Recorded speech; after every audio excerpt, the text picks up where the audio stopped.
Dövlət Su Ehtiyatları Agentliyinin tabeliyində olan Ucar su meliorasiya sistemlərinin istismar idarəsi təsdiq edilmiş istismar tədbirləri planına uyğun olaraq 2026-cı ilin əvvəlindən vegetasiya suvarmasına mütəşəkkil keçirilməsi əlaqədar suvarma arxlarında 107 kilometr məsafədə, kollektor drenaj şəbəkələrində və şirə kanallarında 14 kilometr məsafədə lildən təmizləmə işləri görüb.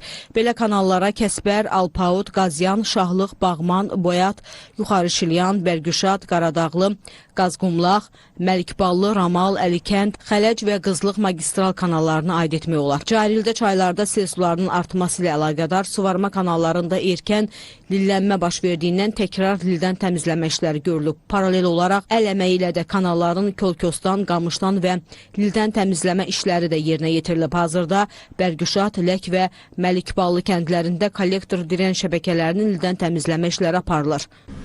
Üzərində durduğumuz Qızlı Kobu suvarma kanalı Ucar su meliorasiya sistemləri istismar idarəsinin balansında yerləşir. Kanalın uzunluğu 40,5 km, su buraxma qabiliyyəti 6 kubmetrdir. Kanal əsasən Ucar və Zərdab rayonunun su istifadəsinə xidmət edir. Hal-hazırda durduğumuz ərazi Zərdab rayonunun Alcanı kənd ərazisidir. Burada kanal Göyçay çayının altından Düker vasitəsilə keçir. Göyçay çayının sağ sahilində Zərdab su meliorasiya sistemi istifadesinə məxsus elektrik mühərrikli nasos yerləşir. Çaydan mütəmadi olaraq nasos vasitəsilə kanala su vurulur və Düker vasitəsilə keçib sol sahildəki su istifadəsinə suyu ilə təmir olunur. Çaylarda gələn güclü sel nəticəsində, suyun bulanğanlığı maksimum nəticəsində bu motor vasitəsilə su Dükerə vurulduqda suda kanalda güclü lillənmə əmələ gəlir. Mütəmadi olaraq kanalda da lil qatı ilə dolur. Hal-hazırda da kanalda lildən təmizləmə işləri davam etdirilir. Demək olar ki, mövsüm ərzində kanal 6-7 dəfə lil qatı ilə təmizlənir. Hal-hazırda da işlər davam edir.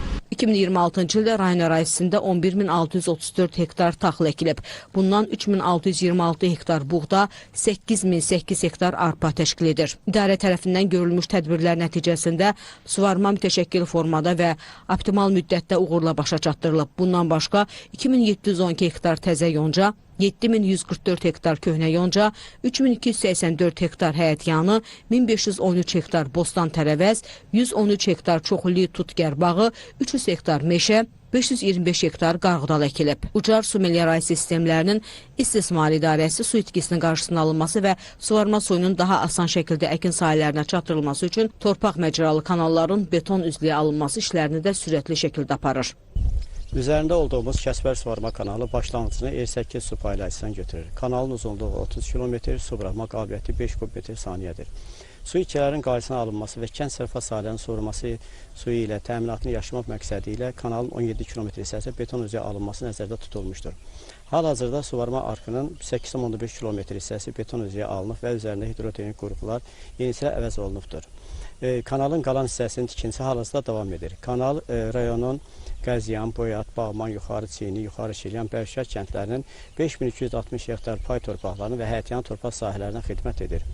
Qeyd edək ki, Ucar su meliorasiya sistemlərinin istismar idarəsi 5533 əhali abonenti, 227 qeyri-əhali abonentinə xidmət göstərir ki, buna da Ucar şəhəri, Qarabörk kəndi, Qəraybəli kəndi və Göyçay rayonunun Müskürlü kəndləri daxildir. Bundan əlavə, Ucar Külülü magistralından Göyçay rayonunun 10 kəndi, Ucar rayonunun 10 kəndi, Ucar şəhər magistralından 2 kənd, Külülü Zərdab magistralından 2 kənd bulaqlar vasitəsi içməli su ilə təmin edilir. Ucar rayonunda quraşdırılmış modul tipli su təmizləyici qurğular vasitəsilə isə Ucar rayonunun 8 kəndi su ilə təmin olunub.